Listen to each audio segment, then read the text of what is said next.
Hello and welcome to this presentation related to Newton's second law as applied to angular motion.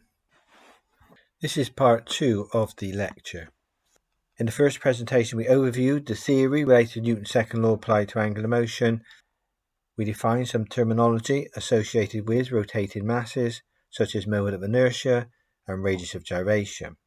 We then outlined some basic exercises showing how the various equations could be applied in practice.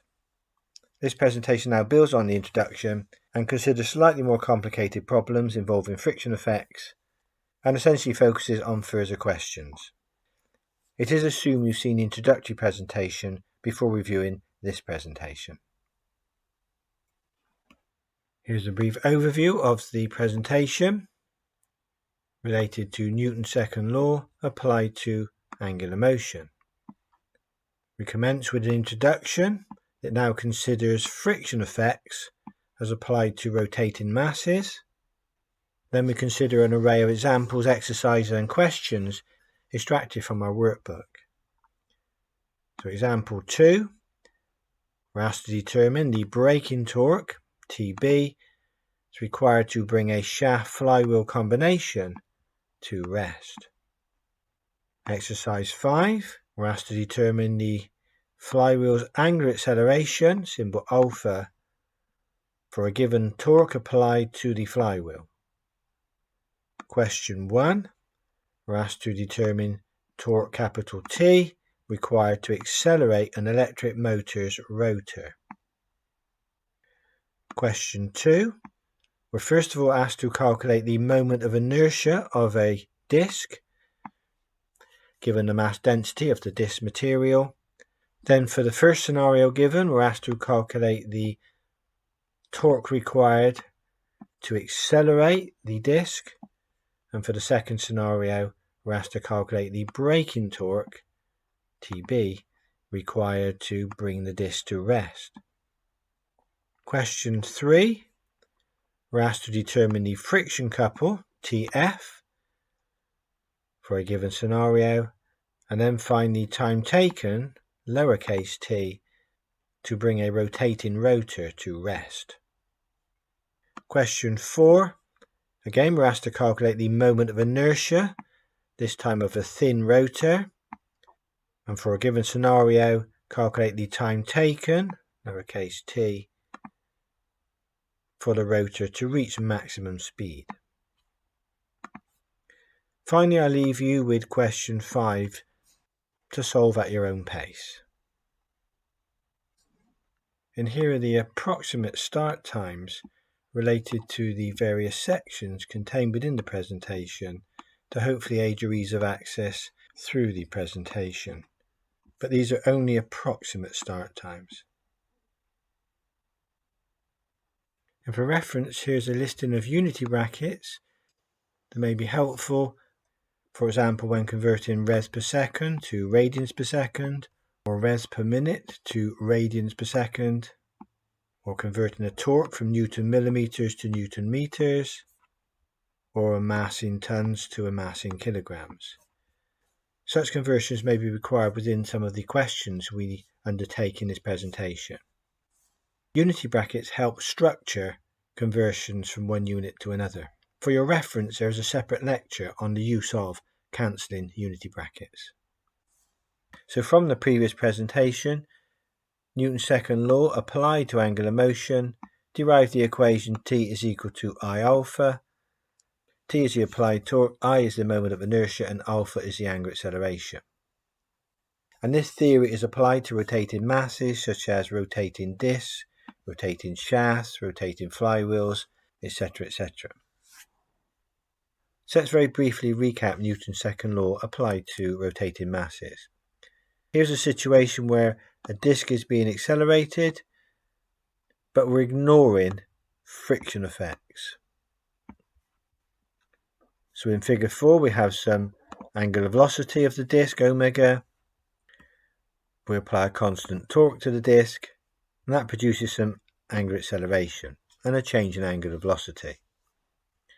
Always remember, when considering forces and torques, they are vector properties, so we have to account for their direction. So we always need to use a sign convention. So I'm showing positive rotation anti-clockwise here. So applying Newton's second law in this instance, where we have no friction, we find that T is equal to I alpha. In other words, the torque required has to overcome the inertia couple of the disc being accelerated. Let's now consider this situation where our disc is being accelerated, but we have bearing friction to overcome. So again, the disc has some angular velocity shown here. We're applying our constant torque, but this time we have a resisting couple, a frictional torque, because the bearing friction is present. We often express bearing frictions in terms of equivalent friction couples, denoted TF in these notes. And again, the disc is being accelerated. Here's our positive notation again. So this time, applying Newton's second law, in the positive sense we have couple T, the applied couple, but against that we have the friction couple that's opposing the motion here. So we subtract the friction couple from the applied torque. As always, that's equal to I alpha. So that's applying Newton's second law. In this case, summation of all the torques equals to I alpha, to a situation where we have friction effects to consider. Let's consider the disc now being brought to rest, and again considering bearing friction. We have our angular velocity of the disc, but notice this time we're applying a braking torque, which is we're bringing it to rest in this case, and this time the bearing friction TF will also help us in that purpose. It also wants to bring the disc to rest. So our angular acceleration this time is opposing the direction of the angular velocity because we're reducing the speed. Notice the positive direction now is going in a clockwise sense. That's in the direction of the braking torque and the friction couple. So when we apply Newton's second law this time, summation of all the torques is equal to I alpha, using the positive notation shown, that will be written as TB, the braking torque applied, added to the friction couple TF, is equal to I alpha. So in this scenario, the braking torque is helping us. From our previous lecture on friction, friction effects can sometimes be a friend or a foe. In this case, they're effectively being a friend because they're helping us bring the shaft to rest. But in the previous scenario, the friction couple was a foe because it was detracting from the applied accelerating torque. So always note that friction couple, TF, opposes the motion. We're going to consider these various scenarios now in the questions we're going to review in the presentation. Here's a slide we used from the previous presentation that outlines the various formulae that have been derived or stated, some of which we'll need within the questions we're going to consider. So here's Newton's second law applied to angular motion. Summation of all the torques is equal to I alpha. Here's the formula for moment of inertia. I is equal to mk squared, where m is the mass and k is the radius of gyration. And in the previous presentation, we stated two formulae for radius of gyration. K squared is equal to d squared divided by 8. That was for a solid circular disc. Also a formula for a hollow circular disc as shown in the sketch on the top left hand corner, where the outside diameter squared plus the inside diameter squared divided by 8 gives the radius of gyration squared. In some questions we will also require the angular motion equations as well. I have stated here for reference the equation for mass density, symbol rho. Rho is equal to the mass divided by the volumes. So as in the introductory lecture, there will be some questions where we may need to calculate the mass, but in the question will be given the density and also the geometry from which we can calculate the volume. And finally, of course, remember we must always use meters in our dynamics calculations. So this slide here may be useful to help you in your thought process as you consider the various questions. Let's consider an example. Example 2 here. So a flywheel and shaft have a combined mass of 400 kilograms and a radius of gyration of 900 millimeters. If the effect of bearing friction is equivalent to a couple of 70 Newton meters, we've got to find the braking torque required to bring the flywheel and shaft to rest from a speed of 12 revs per second in 8 seconds. So extracting the information from the question, the mass m is 400 kilograms, the radius of gyration, simple k, is stated as 900 millimeters in the question, so that's 0.9 meters in our calculations. The frictional couple, Tf, is 70 Newton meters, and the angular velocity, omega, is 12 revs per second, which I've converted into radians per second here. Notice the conversion is to multiply by 2 pi, converting the revs to radians. Time is already in seconds here. So we can write the angular velocity as 24 pi radians per second, that's the exact value. Or if you want to state it to one decimal place, that's 75.4 radians per second. Time taken to bring the flywheel and shaft to rest was 8 seconds. So there's the information extracted from the question. Example 2 continued. Just sketched an angular velocity time diagram here for reference. Initial angular velocity is 75.4 radians per second, and we have a constant braking torque applied, so we have a linear line on our velocity time diagram. And that relates to our angular acceleration alpha.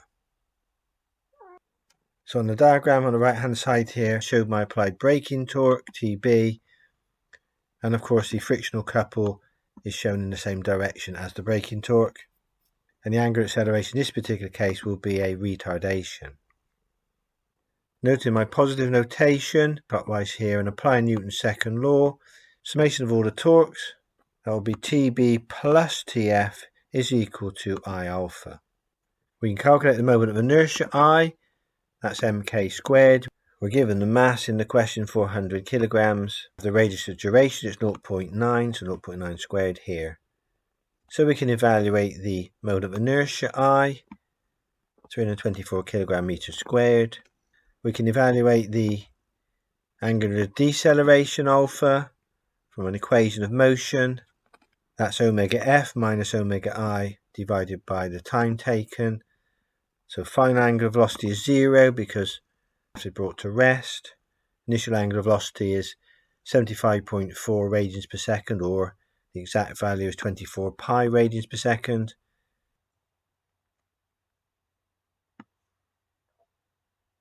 Divided by the time taken, which is 8 seconds.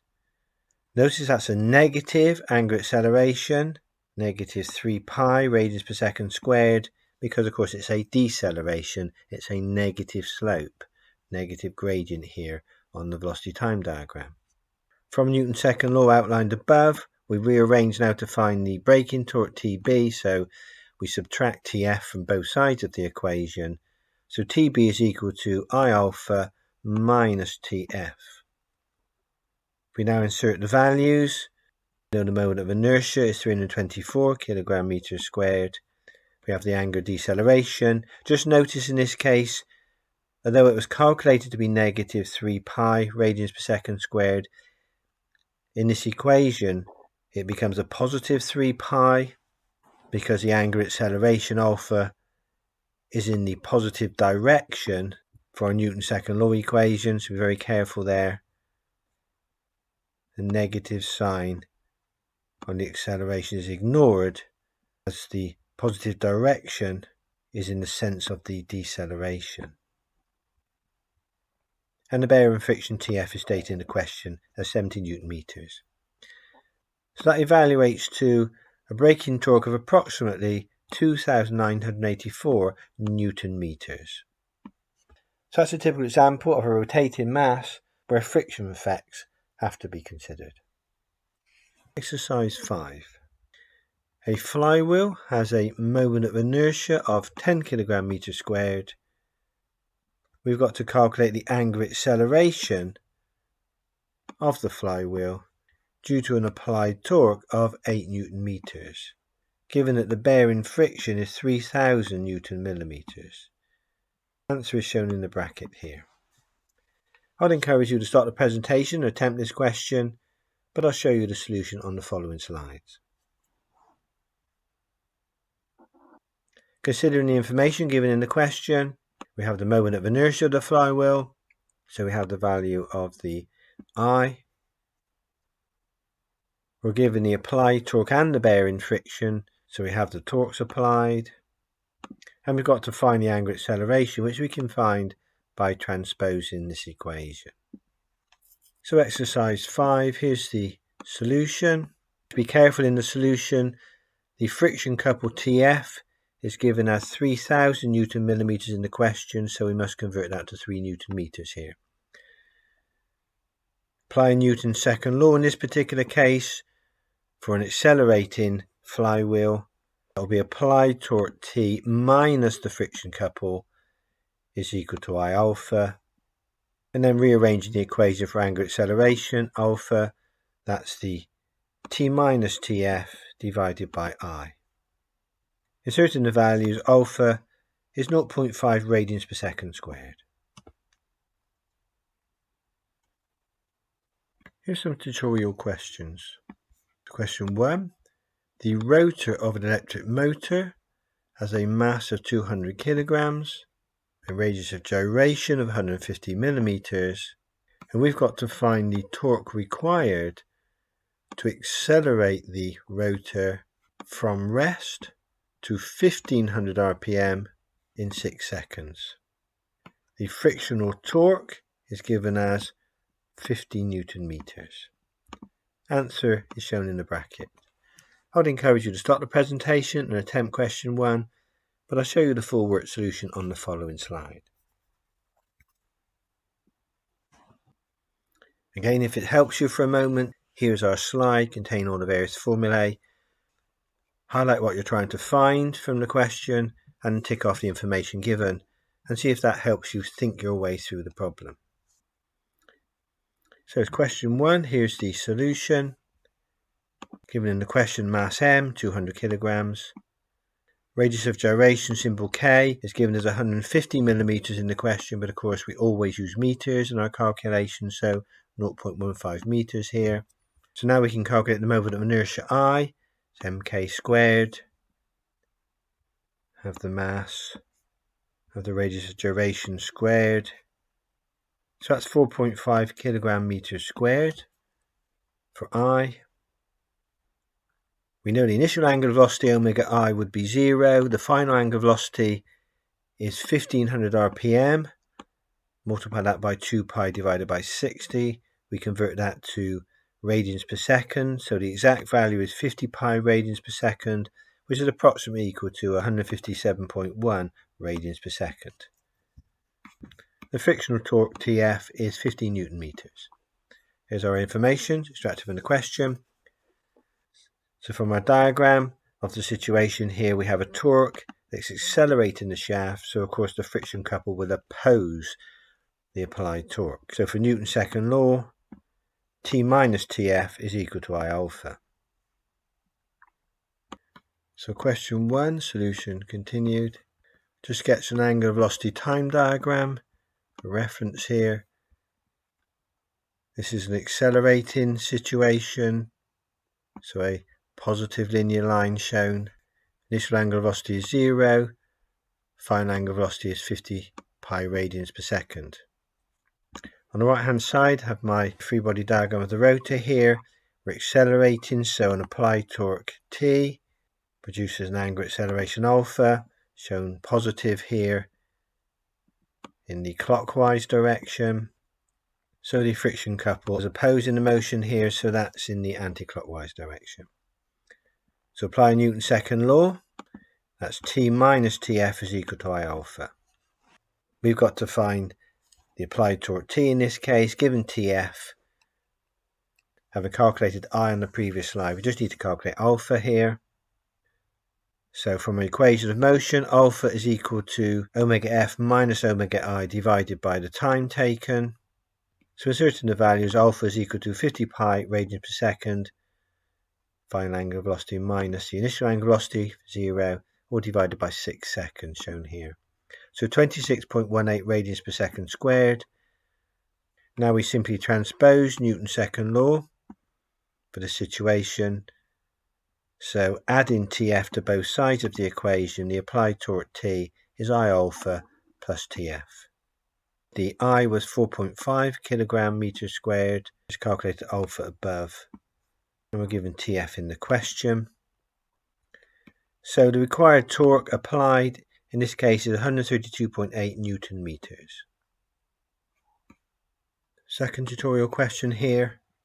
A light shaft, that means ignore the moment of inertia of the shaft in this case, carries a disc of 400 millimeters in diameter and 50 millimeters thick, which is made from steel having a mass density of 7,800 kilograms per meter cubed. So in part A, we've got to calculate the moment of inertia for the shaft about its central axis. So note here that density is mass divided by volume. In other words, we're given the density in the question, we have the geometry, we'll be able to calculate the volume. So from this equation, we can calculate the mass of the disc. Part B, we've got to determine the torque that's required to accelerate the disc from 60 to 120 RPM in 2 seconds. That's ignoring friction. And in part C, if there is a friction torque of 1.5 Newton meters, we've got to calculate what the braking torque required would be to bring the disc to rest from 60 RPM in 1 second. Answers are shown in the bracket here. I would encourage you to start the presentation and attempt this question. Initially extract all the information from the question, making sure the units are appropriate for our calculations. If it helps you with your thought processes, here's a list of various equations that are relevant to these kind of problems. Tick off the information given, highlight what you're trying to find, and see if that helps you think your way through the solution. The full work solution will be shown on the following slides.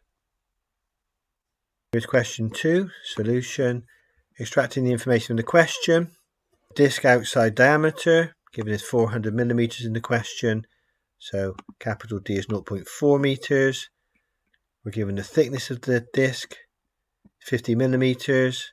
I've actually used the symbol lowercase t here. You need to be careful because I often use lowercase t for time, but the units will make it clear that it's a dimension. It's 0.05 meters. And we're given the mass density in the question, symbol rho here, 7,800 kilograms per meter cubed. So we know, given the mass density and the geometry, we'll be able to find the mass, but we need to first of all calculate the volume. To calculate the volume V of the disc, it's going to be the area of the disc multiplied by its thickness, basically a prismatic section here. We know from above the diameter is 0.4 meters and the thickness is 0.05 meters, so we can calculate the volume. It's 0.006283 meters cubed. We know the density is mass divided by volume, so rearranging for the mass, density multiplied by volume. The density stated above, volume calculated above. So we can find the mass. It's 49 kilograms. We'll need to calculate the radius of gyration. So for a solid circular disc, k squared is equal to d squared divided by 8. That's on our list of equations here. So inserting a diameter from above, 0.4 meters. K squared is 0.02 meters squared. So part A wants us to find the moment of inertia, I. That's simply m k squared. Inserting the values, we find the moment of inertia is 0.98 kilogram meters squared. Question 2, solution continued. Here's part B. We've got to determine the torque required to accelerate the disk from 60 to 120 revs per minute in 2 seconds. We're ignoring friction for part B. So calculate the initial angular velocity, that's 60 rpm multiplied by 2 pi upon 60, so that's 2 pi radians per second, or in decimal 6.283 radians per second. Here's our initial angular velocity on the velocity time diagram. And the final angular velocity is twice the initial angular velocity, so 4 pi radians per second, or 12.566 radians per second, and that's the final angular velocity shown here. So we're trying to calculate the applied torque in this case for acceleration, ignoring friction effects. So applying Newton's second law here, it's simply t is equal to I alpha. We need to calculate the alpha, angular acceleration here. We know the final and initial angular velocities, and time taken in this case, notice lowercase t now means time taken on a velocity time diagram here. So inserting the values for the final and initial angular velocities and the time taken for the acceleration, then alpha evaluates to be pi radians per second squared, or in decimals 3.142 radians per second squared. So to calculate the torque, it's simply the moment of inertia calculated on the previous slide, 0.98, multiplied by the angular acceleration shown above. So 3.08 Newton meters is the torque required. And question 2, solution continued. This is now part C.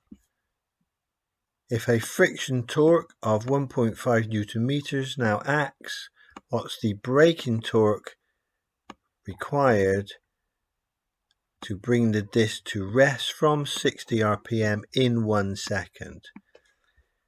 From our previous calculations, we know that 60 rpm is 2 pi radians per second. This time the time is 1 second.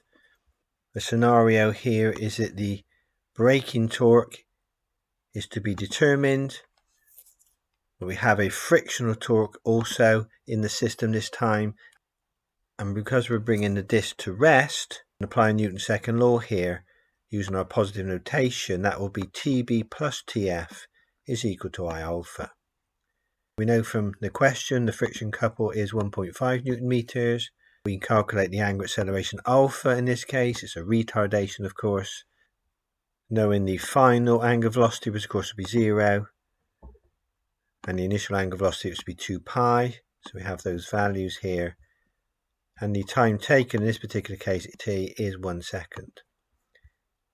Evaluating alpha is negative 2 pi radians per second squared. Of course, that means it's a deceleration.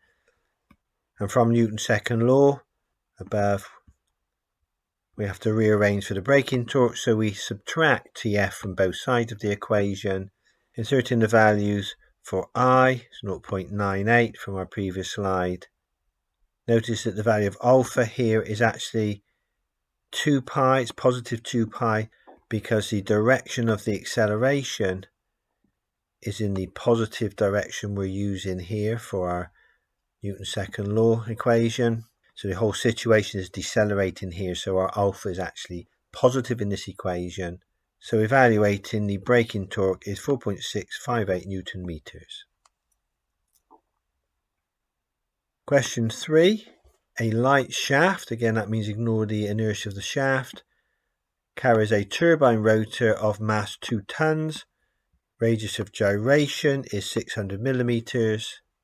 The rotor requires a uniform torque of 1.2 kilonewton meters to be applied to accelerate it from rest to 6,000 revs per minute in 10 minutes. We've got to calculate A, the friction couple, and part B, the time taken to come to rest when the steam from the turbine is shut off. So that's actually when the accelerating torque is removed. Answers shown in the bracket here. I would encourage you to stop the presentation and attempt question 3. I will show the full work solutions on the following slides. And again, here's our summary of all the equations that are relevant to these particular problems. Hopefully this will help generate your thought process and develop your solution to the problem. As always, highlight what you're trying to find, tick off the information you know, and see if that helps you generate a solution to the problem. So here's question 3 for solution. The first thing to be aware of course, is the various conversions required when extracting the information from the question. For example, the mass is stated as 2 ton. So mass M here is converted from the 2 ton into kilograms, so that's 2,000 kilograms. The radius of gyration is stated in the question as 600 millimeters, so again, radius of gyration symbol K, converted from 600 millimeters into meters, 0.6 meters. I can then work out the moment of inertia I, as I've got the mass and the radius of gyration. So there's my moment of inertia calculated. The uniform torque applied in the question is 1.2 kilonewton meters. So again, be careful with that information. My torque here, my applied torque here, T, is 1200 newton meters. That's removing the kilo prefix here. We know the initial angular velocity is 0 because the turbine rotor starts from rest. But the final angular velocity is 6,000 revs per minute. So my omega F here, converting 6,000 RPM into radians per second. That's 200 pi radians per second. That's the exact value, which is approximately equal to 628.3 radians per second if you want the decimal. Time taken for the acceleration is 10 minutes. And again, be careful with the information. Time t is converted from 10 minutes into seconds, so 600 seconds. So on our velocity time diagram here, we know the initial angular velocity is 0. We know the final angular velocity is 200 pi radians per second. And we have the time taken for the acceleration phase, 600 seconds. As it's a uniform torque applied, then on our angular velocity time diagram, linear line, a positive gradient, because of course this is an acceleration here. Because in our free body diagram, on the right hand side here, we have the applied torque T, accelerating the shaft, so the friction couple will oppose the motion. So applying Newton's second law to the positive notation shown, that will be T minus TF is equal to I alpha. Question 3, solution continued here. Just repeated the velocity time diagram and the free body diagram for reference. We can now calculate the angular acceleration alpha. We know the final angular velocity, omega F, it's 200 pi radians per second. We know the initial angular velocity, omega I, it starts from rest at 0. And we know the time taken, it's 600 seconds. So we can evaluate the alpha, which is pi upon 3 radians per second squared, or approximately 1.047 radians per second squared in decimal. So for part A, we've got to find the friction couple. So from Newton's second law, applied here for this particular situation when we're accelerating the shaft against bearing friction, we can rearrange the equation to find the friction couple. So rearranging for TF, in other words adding TF to both sides, subtracting I alpha from both sides, we know that TF is equal to the applied torque T minus I alpha. We know the applied torque T is 1200 Newton meters from the question. We evaluated I at 720 kilogram meters squared. And we have the angular acceleration from above, pi upon 3. So evaluating TF is approximately 446 Newton meters. Here's question 3, solution continued. In part B, we've got to calculate the time taken for the turbine rotor to come to rest when the steam is shut off. In other words, it's only now friction torque that is bringing the shaft to rest. So this time we know the initial angular velocity, it's 200 pi radians per second, and our final angular velocity will be 0. We've got to calculate the time taken in this particular case. So on our free body diagram, the only torque we will have is TF, and that will be opposing the direction of the motion, the angular velocity here. So our angular acceleration will be a retardation in this particular case. Applying Newton's law in this particular instance, noting our positive direction is in the direction of the deceleration and the friction couple, and it's simply TF, the friction couple, is equal to I alpha. We've got to find the time taken for the rotor to come to rest in this case. So I'm going to work out the angle of deceleration for Newton's second law. Then I'm going to use an equation of motion to find the time. So from Tf is equal to the I alpha, rearranging for alpha, that's simply Tf divided by I, inserting the values for the torque for the moment of inertia. We can evaluate alpha, 0.6195 radians per second squared, and then knowing angular acceleration alpha is equal to the change in angular velocity divided by the time taken, I can rearrange the equation for time. That's the change in angular velocity divided by alpha. Just note here from our velocity time diagram, the final angular velocity omega f in this case is 0, and the initial angular velocity of this deceleration phase is the 200 pi radians per second.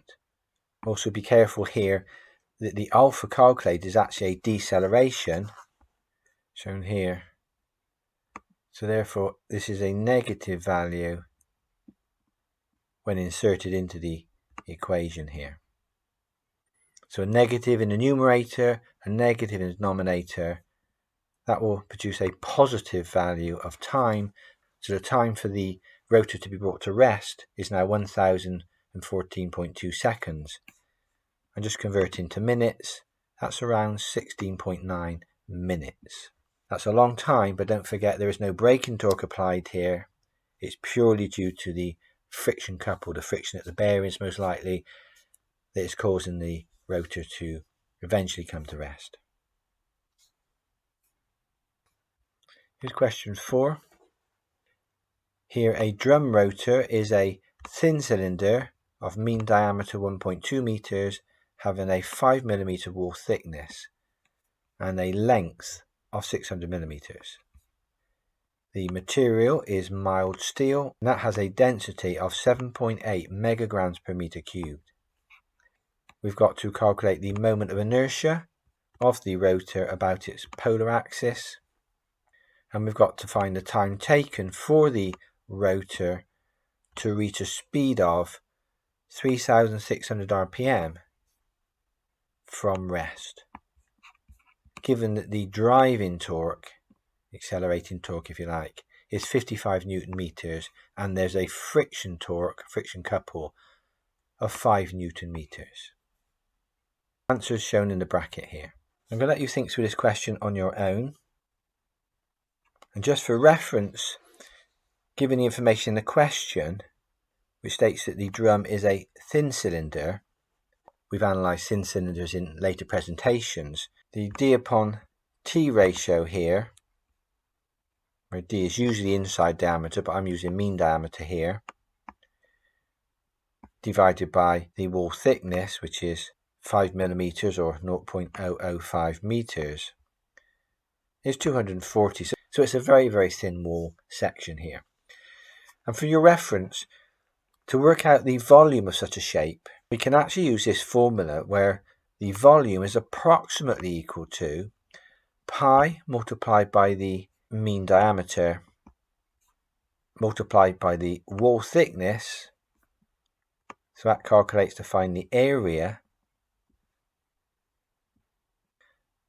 and then multiplied by the length, which is given in the question here, we can determine the approximate volume of the thin-walled cylinder without having to calculate the actual inside and outside diameters of the cylinder. But that's just for reference really, a quick and easy way of working out the volume of a thin-walled cylinder. I'd encourage you to start the presentation and now think through how you're going to tackle the problem. You are given the density in this particular case, so straight away that hints at using the mass divided by volume. And as I said already, you can calculate the volume quite easily of a thin-walled vessel. So as always, highlight what you're trying to find in this particular case, which is time, which occurs in these equations of motion. Tick off information you're given in the question and see if you can construct a solution to the problem.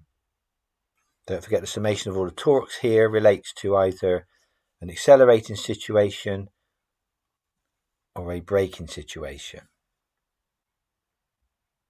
I'll show you the full work solution on the following slides. Question 4, here's the solution. The mean diameter of 1.2 meters given in the question, along with the 5mm wall thickness. Notice I've converted that to meters here. I've calculated the inside and outside diameters, knowing the mean diameter and knowing the wall thickness. And of course the length is 600mm, so that's got to be placed into meters. Just be careful with the mass density given in the question. It's 7.8 megagrams per meter cubed. So notice my mass density row here is 7,800 kilograms per meter cubed. Be very careful with the units here. Question 4, solution continued here. So initially I'm calculating the volume. I've actually shown the first calculation for volume, traditionally using the outside and inside diameters.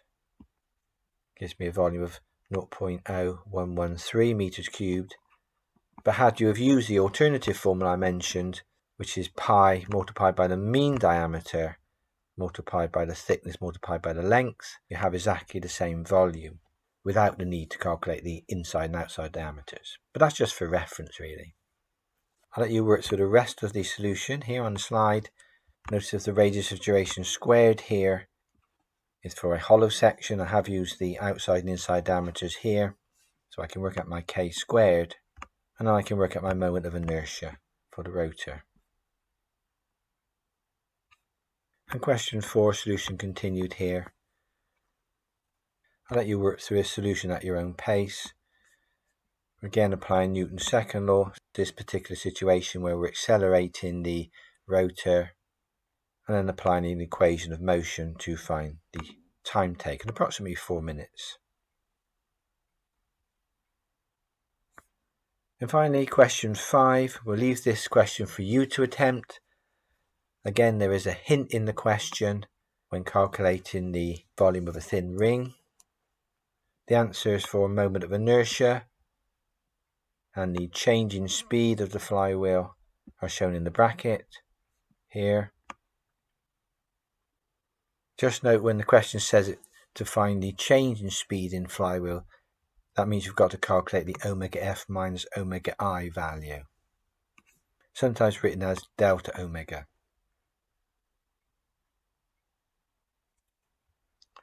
And just to give you a start with question 5 solution, here's my information extracted from the question and a rather crude sketch of the cast iron ring, which is the context of the question.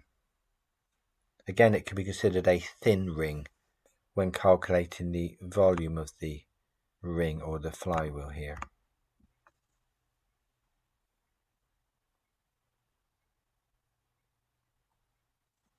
Here's the bibliography used to help generate the presentation, and I hope it's been of interest to you, and thank you for viewing.